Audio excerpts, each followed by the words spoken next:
What are your thoughts about going after Michael Thomas or Calvin Ridley and put them in the slot paired with Smith and Watkins? You put, first of all, you put.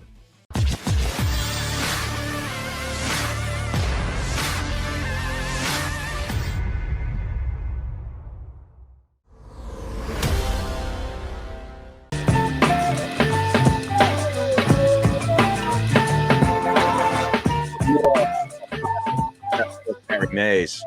Now we're going through some of these mock drafts, and I see on here Mel Kiper is a fraud on the stream. Why you say that? Who said that? DeForest Shields says, Harry, don't believe nothing Mel Kiper says about drafting a player because he's an effing fraud. He be lying about players being good, like he can go in the first round, but the dude's a fourth rounder. Mel is a liar. Well, you know, they said that about Mel, that agents have been talking to him, you know, to try to get their guys moved up in the draft. Yeah, because if you back in the day when he was the only one doing it, especially, if you could get Mel talking your guy up, he probably does move up a bit in the draft. Yeah, I could see that. Yeah. So it was like a big thing with Mel. That's why, you know, Mel he's kind of, you know, he's kind of shortened, you know what I'm saying? You know, his reign on the college, you know, draft situation. You know, it used to be his word was law, but not anymore. Remember that? Didn't he get into it with a general manager back in the day? I think he was with the Colts. And the general manager said, like, he fired back at him or something. Who the hell is Mel Kiper or something like that? You remember that? Yep. Bill Tobin. That's the guy. And he also got into, like, you know, was it the receiver? He has a show on ESPN now. The receiver that went to the Jets, number one pick overall, USC. Keyshawn Johnson. Him and Keyshawn Johnson went at it a couple times. Yeah. You totally don't know what the hell you're talking about. 27 years ago today, this is a tweet from Schefter back in April of 2021. April 24th, it occurred 27 years ago. So that would be, what, 1994, I want to say? Yeah. Mel Kiper Jr. criticized the Colts pick of Trev Alberts. Remember him, the linebacker? Did Trev Alberts go to Nebraska? Nebraska. You know what? Trev Alberts got me drafted. Did he? Yeah, I shut down Trev Alberts when I played against him at Nebraska. He was the number one defensive player in the country. Wow. And I held him to no sacks, no hurries. I shut him down. I mean, totally shut him down. And my stock went from here to here. Wow. In just one game. That's awesome. I never heard that story before. Trev Alberts. Yeah. I shut him down. Then I went back and I shut down Jason Gilden, one of my former teammates with Pittsburgh. Jason Gilden, I shut him down. You know, and he was ranked like number 5. At the time, a guy named Audrey Beavers was like number 5, number 4, number 6, around there, from Oklahoma. I went back and played and shut down like 4 different guys that were like the number one defensive players in the country. Steve Ettman and all those guys. Oh, yeah. Ettman was Washington Husky, right? Yeah. So I was playing against him and Anthony Mason from Washington. And, you know, I had great games against those guys, and that's where my stock went from here to here. And in less than halfway through the season, I went from being just a guy to being an All-American and everything else. Wow, that's awesome. Yeah, he criticized the pick of Trev Alberts over Trent Dilfer. Right. So I just sent Xander this tweet because it's got some audio in it, and maybe we can play it. Revisiting when former Colts general manager Bill Tobin owned ESPN draft analyst Mel Kiper Jr. on live TV in 1994. I do remember that, but that was back when he was the only guy doing it, man. Well, he started. I mean, it was he and his wife, right, that started it first. Right, the scouting service kind of thing for the draft. Yep. Pretty cool though. I mean, he invented an industry. Like, it became a cottage industry. Yep. As a result of him. So a lot of he other ruined guys a lot of guys' careers, but he also boosted a lot of guys' careers. No doubt about it. All right, let's get back into this. Let's see where we are here. Pro Football Network's James Fragoza. His 3 picks for the Eagles. Pick 15, Devin Lloyd. Ding, ding, ding, ding, Utah. Ding, ding. There we go. Pick 16. Oh, I like this. Kyer Elam, Florida. That's my guy. Yes. It's my guy. I'm going to read you this. One of the most physical corners in the draft. Athletic. He can do everything. I Great want this size, guy. 6'2". Yes. This guy could play for this guy would be on the all Mays team if he pans out. Next up for Philly, retooling the secondary. Kyer Elam has been a standout of Florida's secondary for the past 3 years. His length and physical tools allow him to thrive in man coverage, though he can also produce in zone. Elam and Darius Slay would be a nightmare for opposing offenses. I'm in love. I know. I'm in love. I'm in love. That's why I love watching film, because if you lie, film, the eye in the sky doesn't lie. That's what I saw out of him. That's exactly what I saw out of him. Yeah. For him to be there, he's that type of quarterback. Great man-to-man. Great man-to-man. I was gushing over him, man, because he's physical, hands on guys, runs with guys. As soon as he sees the receiver's hands go up, his head goes instantly back, and his hands go up, try to make a play on it. Mm-hmm. Love this guy. He always looking back for the ball, when man-to-man comes. When he's locked up man-to-man, he's looking exactly at that man until the receiver shows him that he needs to look for the ball. Then he turns around for it.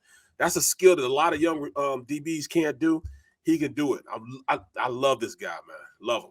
All right, they pick 19, according to Pro Football Network, is Jameson Williams, wide receiver, Alabama. It's the guy that got hurt in the championship game. That's why I say it ain't gonna happen.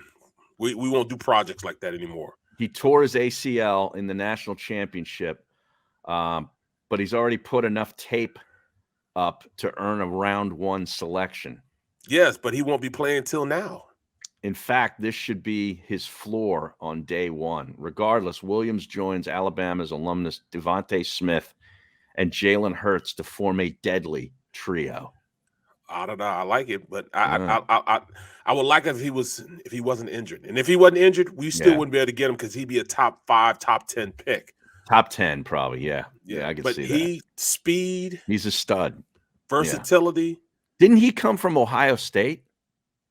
He's the transfer. He might be. I think he's the transfer that came from. You imagine that? I think I'm correct. Let me just make sure. So that means they had. That's what I'm saying. Think of who they had. They had the quarterback from 2 years ago that played for Cincinnati right now was at Ohio State. Right. And Burrow. Yeah. Burrow was at Ohio State then. That's right. Wow. But think about all the wide receivers. I mean, they got those 3 studs right now: Olave, Wilson, and the other guy with the hyphenated name. That he's a great possession receiver. They had him. All these guys sitting there on the bench and couldn't get up. Come on, man. Embarrassment. That's why Ohio State wins it almost every year. Yeah. Until he was at Ohio State in 2019 and 2020, and combined only caught 15 passes.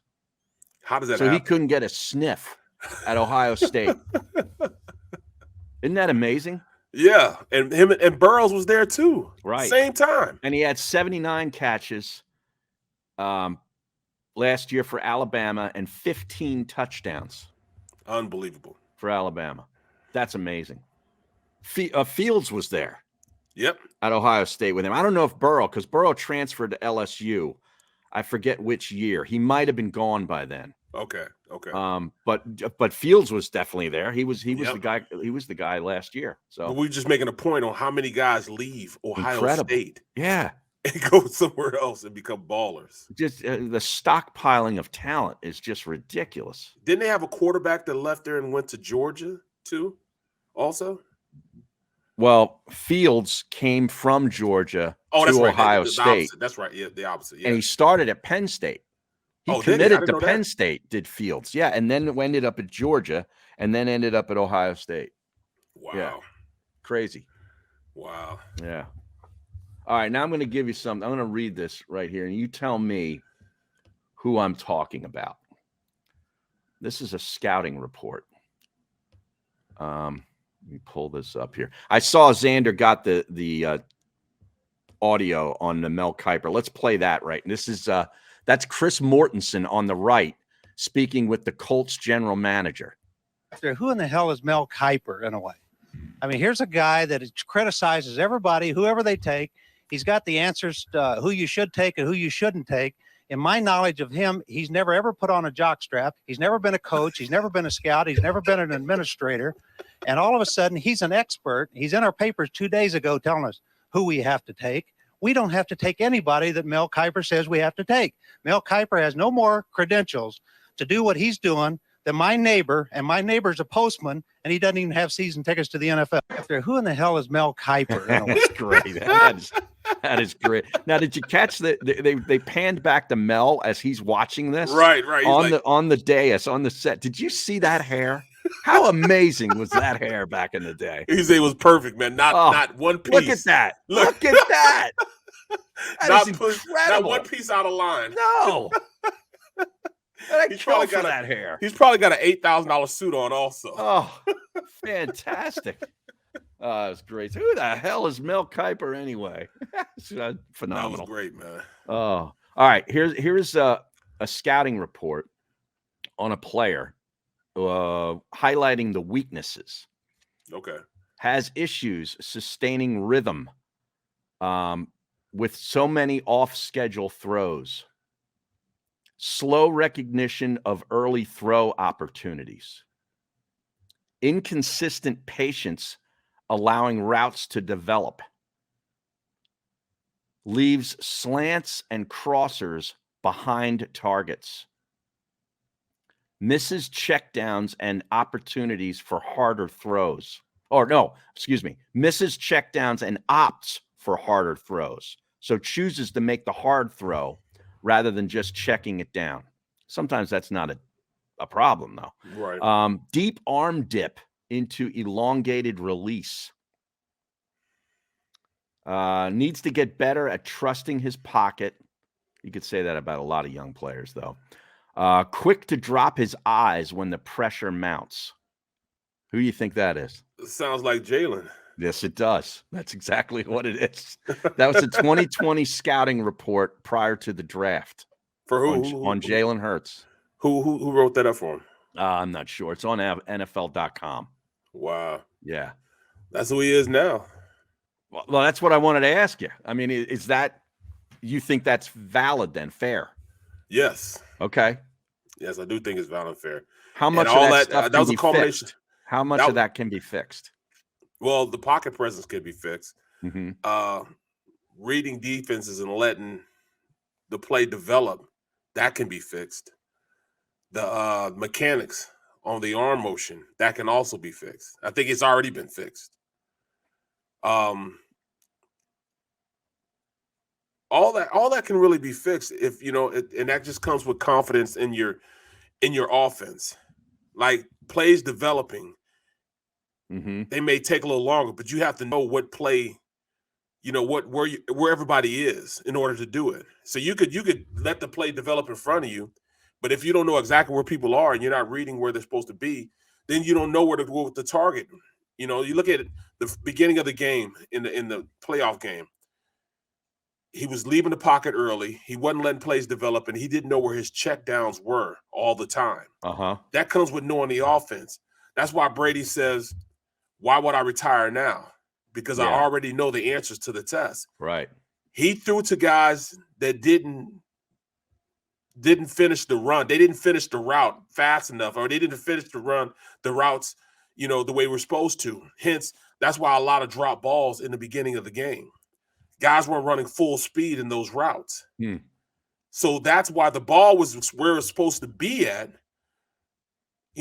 Right when it was supposed to be there. Well, the guy just didn't run full speed. That happened on Saturday or last week a couple of times. That's what I'm talking about. He knew exactly where the ball was supposed to go. Yep. He was putting it there, but the guy wasn't running full speed. Aikman pointed it out several times that Brady expected this guy to keep running his route, and and the guy didn't. He kind of pulled up a little bit. So the ball was going where it's supposed to go. Now that's where Jalen has to be. Jalen has to know the offense like the back of his hand. He has to know exactly where everybody's going to be during the time. Like as an offensive lineman, when I'm sitting there and they make a call, they might call Ray Big. Ray Big means that on the front side, the Ray side to the right, we have that linebacker to the right. So we're going to block those guys.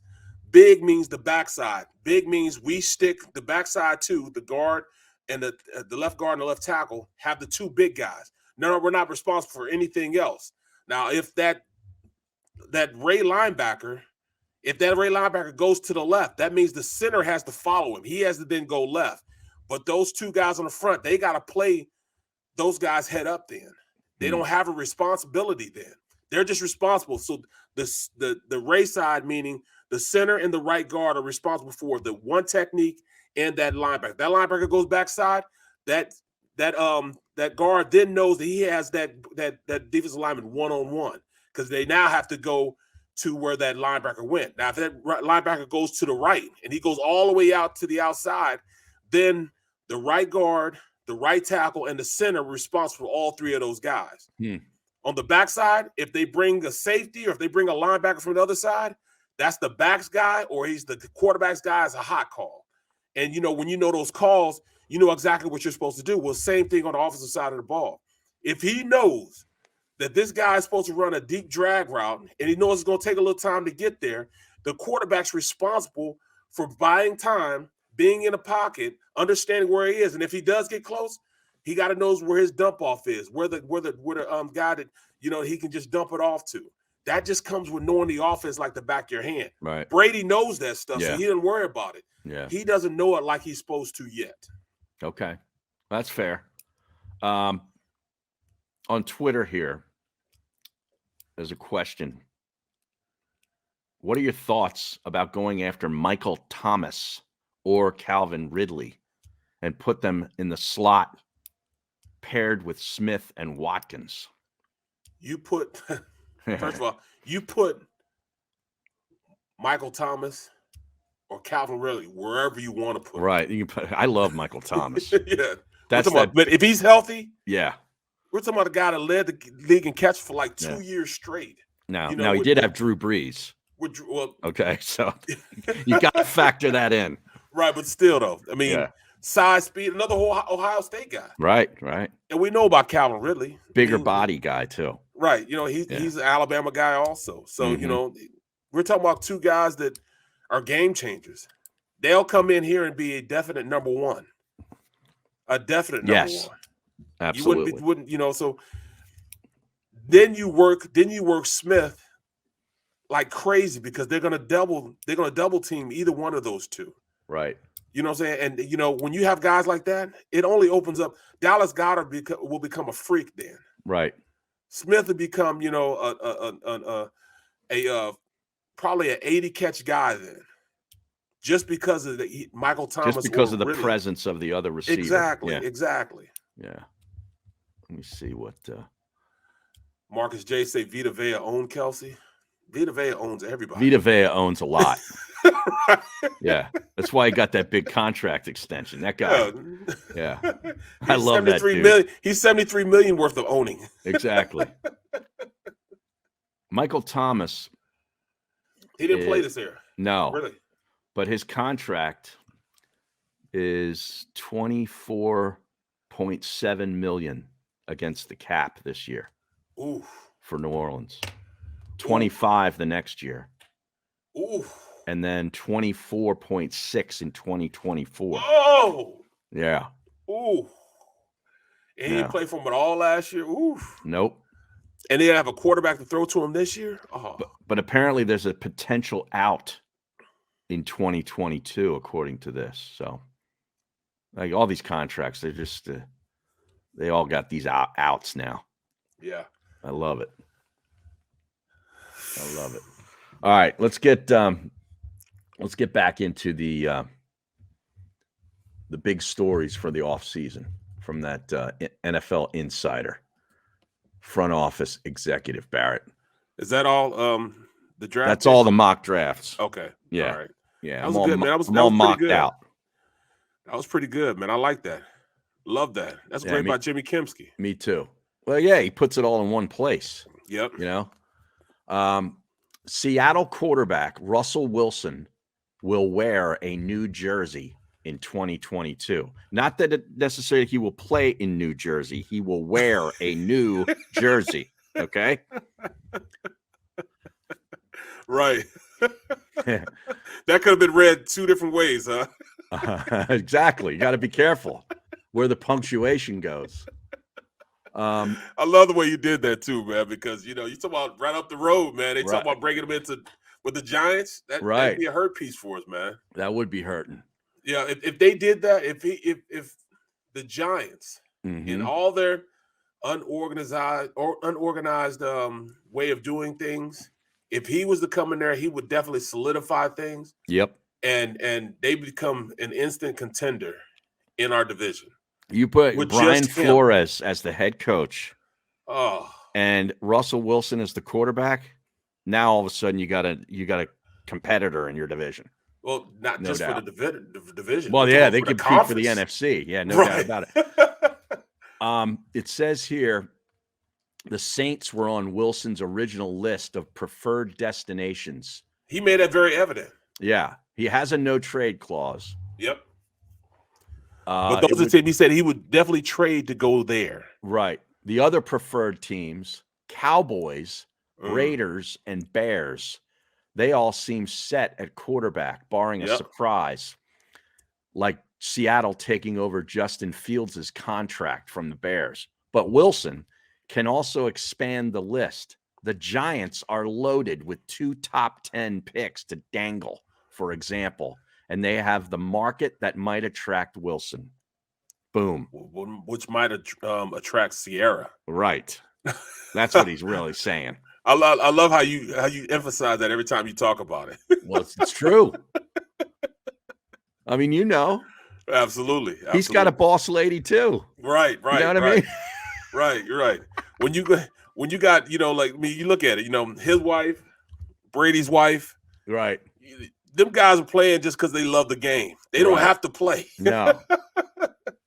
They don't have to play, man. They're playing for the love of the game. Put it like that. Yeah, wait till you get to, I think it's episode 5 in Man in the Arena. Mm-hmm. That's the Giselle episode. Okay. All right. Okay. I'll be ready. I'm gonna go ahead and just binge watch probably like 4 episodes. I've already done 3. So I'm gonna go 4, 5, and 6 this weekend, at least 4, 5, and 6, maybe even 7. I'm gonna binge watch some today, binge watch some tomorrow, going into the games. So I'll be ready. Good. Because it's not a hard watch. No, it's not. It's amazing. I want to play when I watch it, man. I get so excited. Gets you fired up, doesn't it? Butterflies in my stomach, man. Yeah. Especially with these first 3, because I could definitely correlate with what was going on during those time periods. Mm-hmm. I was living it right then. Right. I was competitive right then. Right past 3 is where I kind of started going down. That's when I retired. Around that next year, I retired. Okay. I got hurt going into that next year. So, that's when it ended for me. But I can remember all the stuff he's talking about. I can remember him going into thinking about Pittsburgh. And at the time, we were 16-1. We were killing folk. In fact, if you look at that year, we won our first game. Then that second game, we played against the Ravens. And that Ravens team kicked our ass.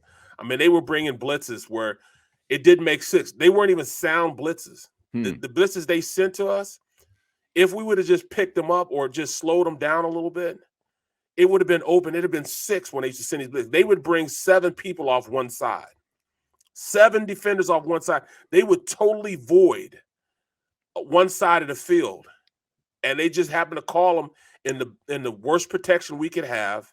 We'd be in the worst protection we'd have, and we have all our receivers and everything in the worst part of the field that you couldn't get it to them. Right.